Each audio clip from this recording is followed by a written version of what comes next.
They were barefoot, still in their pajamas. It was like 3 o'clock in the morning when ICE busted through the door. And moments later, a father was in handcuffs. His teenage kids were crying on the curb. Neighbors were screaming, kidnapping into their cell phones. But just hours later, across town, a completely different scene, broad daylight, power tools buzzing, shopping carts rolling, when suddenly Border Patrol storms a Home Depot parking lot. And migrants scatter like wildfire. Foot chases, tackles, arrests. One man, a U.S. citizen, slashes a federal agent's tires and gets maced in the face. His wife is yelling that he's innocent. Agents are saying, hey, too bad, he's coming with us. This is what we're seeing in the streets here, guys. But what you're about to hear is not just some one-off incident. This is President Trump's America now, and it's a full-scale crackdown that the media doesn't want you to understand. Sanctuary cities, they thought that they could just block federal law, but they forgot one thing. Donald J. Trump is back, and this time he's not asking. But here's where it gets twisted.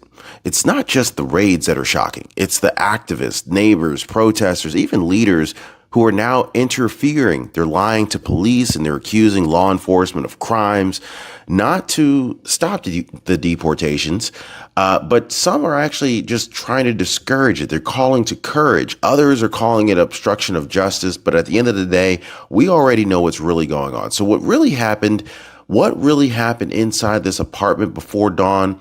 I want to talk to you guys about why Border Patrol targeted Home Depot and what they found. And are all of these activists helping their communities, or are they really protecting criminals who were never supposed to be here in the first place? So, folks, we're going to get one thing straight before we go any further.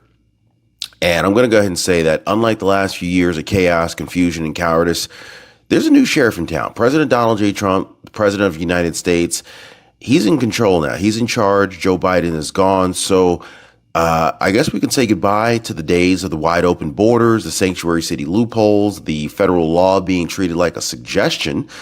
But what we're seeing right now is a strategic crackdown on illegal immigration, not just at the southern border, but in the very neighborhoods, the stores, the communities where criminal aliens thought that they could just disappear. This is what law actually looks like. This is what law and order looks like, guys. And this is just getting started. So here's what changed. And this is why it's turning heads all across America. By the way, if you appreciate the daily news updates, hit the like button and subscribe. Thank you so much, guys. Under President Donald J. Trump, Border Patrol and ICE are now working together inside the U.S. cities. Now, for years, these agencies were tied up chasing waves of migrants pouring through the border. But now crossings are at record lows, and that has freed up a lot of manpower for something that the media doesn't want to talk about. Interior enforcement. So that means the raids are no longer happening at the border. They're actually happening in parking lots, apartment complexes, storefronts, and yes, even inside of sanctuary cities that attempt to declare themselves off limits. And we've seen this over the years. Chicago, New York, Los Angeles, San Francisco. Guys, what we really need to talk about is what just happened recently, what went down while a lot of people were asleep. So it was like 3 a.m., Linda Vista Apartments, San Diego County. ICE moves in very quietly, surgical. They have warrants in hand.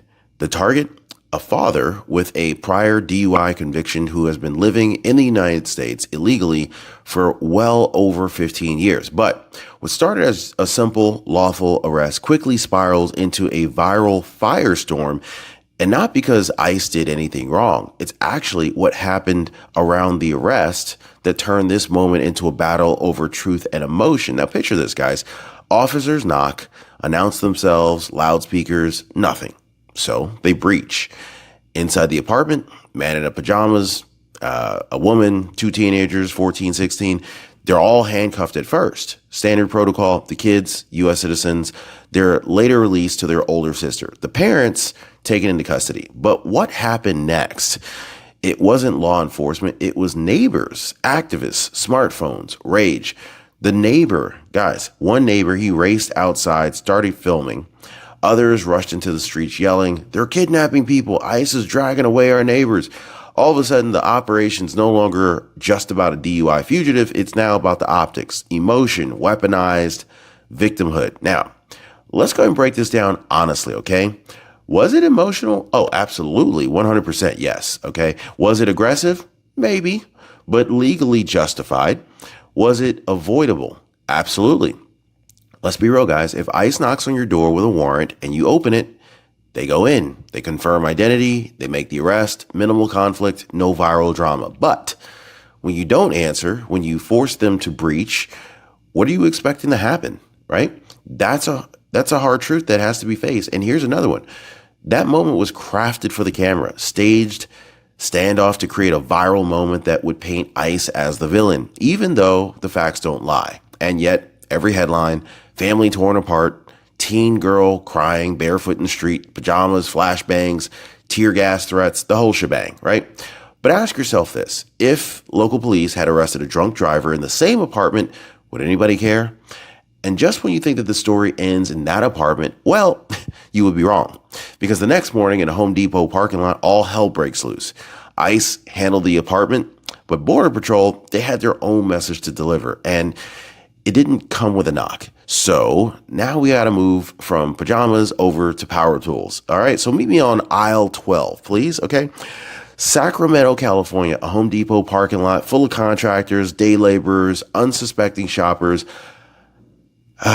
The sale on mulch that I still need to do because we need a few more bags in the backyard. But other than that, right up until Border Patrol's California strike team rolls in, what happens next? Pure chaos. But we got to talk about Paulette Diener. She was in tears as well. Her son's Medicare situation had been a nightmare for over a year, believe it or not. Endless phone calls, nobody answers, no help. Then, miraculously, she found Chapter. But they listened, guys. They explained everything clearly. They helped him get onto a plan that actually fit his healthcare needs and saved him all sorts of money. She said, what a blessing. I highly recommend them to anyone who's struggling. That's the kind of impact that made me actually want to partner with Chapter in the first place. Guys, give our friends at Chapter a call right now and see how much money they could save you on your Medicare. Phone number's down below, 909-563-8279, or hit them up on their website instead, even easier, at askchapter.org/Ron. If you or someone you love, maybe your parents, is stuck, help is here. Now, the moment agents pulled in, everybody ran everywhere. I'm talking men jumped off of curbs. They ditched carts, sprinted across traffic. It was like something out of a Prison Break movie. Federal agents immediately launched multiple foot pursuits across the lot. By the time it ended, 11 illegal immigrants were taken into custody. But this wasn't just a random roundup. Border Patrol had done their homework. They'd run license plate scans. They matched tags to previously deported individuals.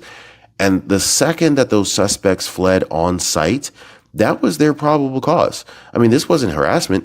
This was a targeted, pre-planned operation. Very strategic, 100% legal, and controlled. And who did they catch? A Mexican national with 67 prior arrests. How do you even get 67 and you're still able to be walking on the streets? Including fentanyl trafficking. A Guatemalan felon previously deported, another with charges for trespassing and false documents. And those are just the ones that we know about, guys. So here's where the story twists again. So as agents were loading up the suspects, one man, not a target, slashed the tire of a Border Patrol vehicle in broad daylight with people watching him. Then he tried to run. Agents pursued, tackled the guy to the pavement, maced him in the face when he tried to lunge at them. And his wife started screaming, he's a U.S. citizen, he's a citizen. And Border Patrol, replied, they were like, well, he slashed our tire, ma'am. He's coming with us. That guy's a complete idiot. Anyway, so they got photos of the damage. The tire was shredded, the vehicle riding on its rim. Let that sink in. A U.S. citizen didn't just protest. He vandalized federal property and interfered with a live operation. So drop me a yes or no. Was that guy in the right or was he in the wrong? But social media, they didn't post that, of course. Instead, the viral clip just showed him getting tackled and the activists, they pretty much did the rest. And so now the real fight begins because what's happening during these raids isn't just about arrests. It's about the perception. So we need to talk about the camera crews, the neighbors, the accusations, the viral edits. So we've already seen the raids in the dark, in the wee hours of the night and in broad daylight. ICE moves in, Border Patrol closes the trap, illegal felons are taken off the streets. And then, just when you think the operation is over, the real resistance begins. Everywhere, agents go now. Everywhere they go. Cell phones go out before the warrants even come out. Neighbors flee. They flood the streets. The protesters swarm to the scene. The narrative shifts in real time. But I want you to pause for 5 seconds. Make sure you're on my free breaking news list down below. This is how you get updated on the breaking news before mainstream media gets a chance to twist it. Real updates, guys. No noise. Pinned in the comments down below. Click on that. Join my free breaking news newsletter. I'll leave a link for you guys in the pinned comment and in the description down below. Totally free. So in Linda Vista, after the 3 a.m. apartment raid, neighbors didn't just film. They accused federal agents of kidnapping. One resident, filming from above, claimed they didn't even knock, except they did, actually. Loudspeakers repeatedly making announcements, but those clips, they never make it to the final edit. So on social media, the footage is cropped, edited, and captioned for outrage, really. Teenage girl crying, pajamas, no warning. And just like that, ICE agents executing a lawful warrant are recast as villains. It's not about facts anymore, guys. It's about framing. In Sacramento, California, the same playbook is being run. When Border Patrol took down the man who slashed their tires, activists zoomed in on the mace, not the knife. They filmed his wife crying, not the damaged vehicle that he damaged. So here's where it gets even darker. Some activists don't even just film. They actually call 911 and they report the operation as a kidnapping in progress, hoping to get local police to show up and shut it down. Now, let me repeat that. They're calling law enforcement to stop law enforcement. It's so stupid, right? Unbelievable, guys. So we're way past peaceful protests at this point. We now have organized groups who surround agents mid-arrest, scream false accusations into live streams, share real-time locations of raids to help people flee, encourage illegal migrants to stay hidden, resist, or even run. So ask yourself, is this civil disobedience or a coordinated effort to undermine the law? Because here's what's happening. ICE and Border Patrol, they can't rely on jails. Sanctuary cities block cooperation. So agents are forced into neighborhoods, and when they arrive, they're met with all sorts of hostility, obstruction, and viral manipulation. It's a trap, and activists know it. Their goal is not to stop one arrest. Their goal is to make every arrest look like an atrocity. But here's the real irony. These raids are happening because sanctuary laws force them to do it. And so, of course, I need to go ahead and expose right now why this really matters and why President Trump's new strategy is shaking these cities to their core.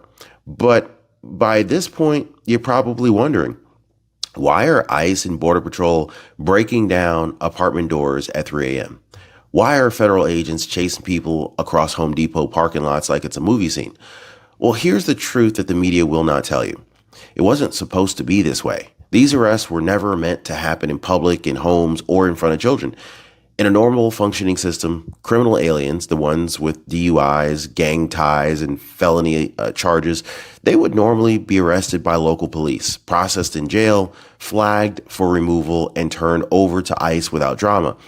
That's how it's supposed to work, but not in California, not in New York, not in Illinois, Oregon, or even Colorado. In sanctuary cities, local jails are prohibited from cooperating with federal immigration enforcement. That means no ICE holds, no phone calls to alert agents, no information sharing, even for known felons. Instead, these criminals are released back into your neighborhood. ICE they don't even get to pick them up quietly at the jail. So they're forced to track them down on the street. And then when ICE shows up at the last address that they have, suddenly it's ICE raids apartment. ICE storms Home Depot. ICE traumatizes family. But none of this would have happened if local authorities had simply followed the law. So here's where everything changes under President Trump. Past administrations folded under activist pressure. They pulled back, apologized, but not this one. Trump's team is retreating, Trump's team is far from retreating. They're actually recalculating, guys. They know sanctuary cities are protecting fugitives. So Trump's administration has completely changed the game. Targeted strike teams, mobile surveillance using license plate data, interagency coordination between ICE, DHS, and Border Patrol, raids timed for maximum containment and minimum escape. Even, guys, every move is legal. It's documented, it's strategically sound. If sanctuary cities will not help, they're going to be bypassed entirely. And so here's the signal Trump is sending loud and clear. If you give sanctuary to criminals, we will come get them wherever they are, wherever we must. So no more warning shots, no more politics, just law and order. So now that you've seen what happened, not the edited script, not the headline, but the full picture, I want to ask the question that the mainstream media refuses to ask. Who's really being protected here? Who's being put in danger? Let's go ahead and break this down. So think about it. Every time the ICE or Border Patrol agents take action, the cameras start rolling. The activists cry out, "That's a father, that's a mother, that's a child." But let me ask you something. Since when did criminal records stop mattering, right? If that same father had like 67 prior arrests and fentanyl trafficking charges, wouldn't you want him taken off the streets, or would you rather him live next door to your family, right? If that mother entered on fraudulent asylum paperwork, skipped court, and disappeared into a sanctuary zone, should she just get to stay? No questions asked? This is the tension point that the entire country is facing right now. Do we protect everybody equally under the law, or do we make some exceptions here and there based on emotion and optics? Do we uphold our borders, or do we just abandon our borders inside of our own cities? And most importantly, should local residents be allowed to interfere with federal law or block lawful arrests, film agents, scream lies, and then try to spark viral outrage? Or is it time, finally, to restore law and order, protect real victims, and hold accountable those who break the law? Well, what we're seeing right now is not cruelty, it's clarity. Under President Donald J. Trump, the United States is finally doing what should have been done all along, going after the repeat offenders, cracking down on fraud and deception, ignoring the noise, and enforcing the law. This isn't about hating immigrants. This is about loving America enough to protect it. President Trump's administration is showing compassion where it counts and strength where it's needed. And for the first time in years, American citizens, not criminals, are being put first. So here's the real question. Should activists be allowed to obstruct federal arrests in sanctuary cities, or is it time to stop the chaos and support the agents risking their lives to enforce the law? Drop your answer in the comments down below. I want to hear what you guys think. And of course, if you made it this far into the video, I want you to do one more thing. Subscribe for more uncensored truth about what's really happening under President Trump's leadership. Like this video to help more people break through the media noise. And watch the next video that YouTube's suggesting right now, about to pop up right over here. Trust me, you're going to want to see what happens next. I'll see you in the comments.